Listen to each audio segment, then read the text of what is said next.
Good morning বন্ধুরা, আমি আবারও ফিরে আসলাম ডেইলি শিলচরে। ডেইলি শিলচর পক্ষ থেকে আপনাদের সবাইকে নমস্কার এবং ডেইলি শিলচরে আপনাদের সবাইকে স্বাগতম। বন্ধুরা, প্রতিদিনের মতো আমি আবারও আপনাদের জন্য সকালের বিশেষ বিশেষ গুরুত্বপূর্ণ সংবাদগুলো নিয়ে আসলাম। আপনারা যারা চ্যানেলে নতুন রয়েছেন, আপনার চ্যানেলটিকে অবশ্যই সাবস্ক্রাইব করে রাখবেন। যখনই পরবর্তী ভিডিও নিয়ে আসবো আপনার সঙ্গে সঙ্গে দেখতে পারবেন। বন্ধুরা, আমি প্রতিদিনই আপনাদের জন্য সকালের সব খবরগুলো নিয়ে আসি। আজকের সকালের বিশেষ বিশেষ গুরুত্বপূর্ণ সংবাদগুলো হলো: রাষ্ট্রপুঞ্জে প্রশংসিত মোদির ডিজিটাল ইন্ডিয়া, স্মার্টফোনে গুচ্ছে আশি কোটির দারিদ্র। বিশ্বমঞ্চে প্রশংসিত হলো ভারতের প্রধানমন্ত্রী নরেন্দ্র মোদীর স্বপ্নের উদ্যোগ ডিজিটাল ইন্ডিয়া। বৃহস্পতিবার রাষ্ট্রপুঞ্জের সাধারণ সভায় প্রেসিডেন্ট ডেনিস ফ্রান্সিস বলেন, শুধু স্মার্টফোনের মাধ্যমেই ভারতের 80 কোটি মানুষের দারিদ্র গুছিয়ে গিয়েছে। ভারতের প্রত্যন্ত গ্রামেও যেভাবে অনলাইন ব্যাংকিং পরিষেবা পৌঁছে গিয়েছে, তাতেই বহু মানুষের দারিদ্র দূর হয়েছে। এদিন রাষ্ট্রপুঞ্জের ফুড অ্যান্ড এগ্রিকালচার অর্গানাইজেশনের সম্মেলনে ডেনিস বলেন, কোনো দেশের দ্রুত উন্নতির জন্য ডিজিটালাইজেশন অত্যন্ত জরুরি। এ বিষয়ে ভারতের উদাহরণ দেওয়া যেতে পারে। গত 5-6 বছরের মধ্যে শুধুমাত্র স্মার্টফোনের ব্যবহারের মাধ্যমেই ভারতের 80 কোটি মানুষ দারিদ্র্যসীমার নিচ থেকে উঠে এসেছেন। বিভিন্ন উন্নয়নশীল দেশের এই উদাহরণ থেকে শিক্ষা নেওয়া উচিত। ডেনিস আরও বলেন, একটা সময় ব্যাংকিং সিস্টেমের সঙ্গে ভারতের প্রত্যন্ত গ্রামের কৃষকদের কোনো যোগ ছিল না, কিন্তু স্মার্টফোনের মাধ্যমে তারা ডিজিটাল ব্যাংকের সঙ্গে যুক্ত হওয়ার পরে আর্থিক লেনদেন করতে পারছেন। এখন তারা নিজেরাই অর্ডার নিতে পারছেন এবং পেমেন্ট সংগ্রহ করছেন। প্রধানমন্ত্রী নরেন্দ্র মোদী 2024 সালে ক্ষমতায় আসার পরই ডিজিটাল ইন্ডিয়ার বিশেষ জোর দিয়েছিলেন। সেই সূত্রে একের পর এক পরিকাঠামো গড়ে তোলা হয়। নগদ লেনদেনের প্রবণতা কমানোর দিকে বিশেষ নজর দেয় কেন্দ্র, আর তারই সুফল এখন ভারত পাচ্ছে বলে রাষ্ট্রপুঞ্জ মনে করছে। গোটা বিষয়টি নিয়ে ভারতের উচ্ছ্বসিত প্রশংসা করার পাশাপাশি ডেনিস জানিয়েছেন, দক্ষিণ এশিয়ার অধিকাংশ দেশে এমন পরিকাঠামো গড়ে তোলা যায়নি, তাই এ ব্যাপারে তিনি ভারতকে অনুসরণ করার পরামর্শ দেন।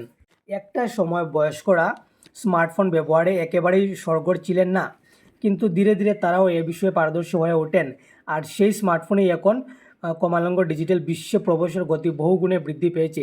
ডেনিস বলেন, ভারতের বড় অংশ যেভাবে ক্যাশলেস ইকোনমির দিকে ঝুঁকেছেন, তা দেশে উন্নতির একটি প্রধান দিক।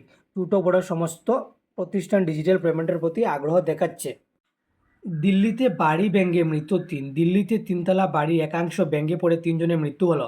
শুক্রবার দুপুরে উত্তম পশ্চিম দিল্লির জাহাঙ্গীরপুরীতে ঘটনাটি ঘটেছে। খবর পেয়ে ঘটনাস্থলে পৌঁছয় পুলিশ ও দমকলের 5টি ইঞ্জিন। দমকল কর্মীরা এক মহিলা সহ 3 জনকে সেখান থেকে উদ্ধার করেছেন। বাড়ির ভগ্নস্তূপের নিচে আরও কেউ আটকে থাকতে পারেন বলে আশঙ্কা করছে পুলিশ প্রশাসন। চলছে উদ্ধার কাজ। গত কয়েকদিনে দিল্লিতে ভারী বৃষ্টির জেরে বৃহস্পতিবার পর্যন্ত 27টি বাড়ি ভাঙার খবর পাওয়া গিয়েছে। বৃহস্পতিবার উত্তর দিল্লির সবজি মান্ডি এলাকায় বাড়ি ভেঙে পড়ে একজন আহত হন। বসন্তকুজ অঞ্চলের দেওয়াল ভেঙে আহত হন এক মহিলা। দিল্লি সহ উত্তর ভারতের রাজ্যগুলিতে ব্যাপক বৃষ্টি হচ্ছে। উত্তরাখণ্ড ও হিমাচল প্রদেশে মেঘ ভাঙা বৃষ্টি অন্তত 17 জনের মৃত্যু হয়েছে। বহু বাড়ি ভেঙে পড়েছে। এই পরিস্থিতিতে শুক্রবার প্রাকৃতিক দুর্যোগের কারণে দিল্লিতে সংশ্লিষ্ট বাড়িটির একাংশ ভেঙে পড়েছে বলে মনে করা হচ্ছে। এর আগে বুধবার সন্ধ্যায় দিল্লিতে খোলা নর্দমায় পড়ে শিশু সন্তান সহ প্রাণ হারিয়েছেন 23 বছরের এক তরুণী। ভারী বৃষ্টিতে জলমগ্ন হয়ে পড়েছে দিল্লির বিস্তীর্ণ অঞ্চল। বুধবার ভারী বৃষ্টির পর থেকে দিল্লিতে প্রাণ হারিয়েছেন 11 জন। জানা গিয়েছে, শুক্রবার যে বাড়িটির একাংশ ভেঙে পড়েছে সেটি মেরামতির কাজ চলছিল। ভারী বৃষ্টির কারণে হঠাৎই মেরামতির কাজ চলা অংশটি ভেঙে পড়ে। সংশ্লিষ্ট বাড়িতে একটি পোশাক তৈরির কারখানাও রয়েছে। ওয়ায়ানাডে জীবিতদের সন্ধানে উঠছে ড্রোন। 300 পেরোলো মৃতের সংখ্যা, আটকে বাংলার 250 শ্রমিক। অসমের ঝাড়খণ্ডের মতো অনুপ্রবেশ সমস্যা রাজ্য সাংবাদিকদের আমন্ত্রণ মুখ্যমন্ত্রীর। ঝাড়খণ্ডের মতো অসমেও রয়েছে অনুপ্রবেশকারীর সমস্যা। কীভাবে স্থানীয়দের জমি দখল করে অবৈধ অনুপ্রবেশকারীরা বসতি স্থাপন করছে তা দেখতে ঝাড়খণ্ডের সাংবাদিকদের অসমে আমন্ত্রণ জানালেন মুখ্যমন্ত্রী হিমন্ত বিশ্ব শর্মা। ঝাড়খণ্ড বিজেপির ইনচার্জ হিসেবে শুক্রবার সাংবাদিকদের সঙ্গে মত বিনিময় করেন তিনি। তখনই তিনি মন্তব্য করেন, সাংবাদিকরা অসমে গেলে দেখতে পারবেন অনুপ্রবেশকারীরা রাজ্যের বিভিন্ন গ্রাম দখল করে স্থানীয় হিন্দুদের সেখান থেকে তাড়িয়ে দিচ্ছে। অগ্নিগর্ভ জিরিবামে ফের চলল গুলির লড়াই।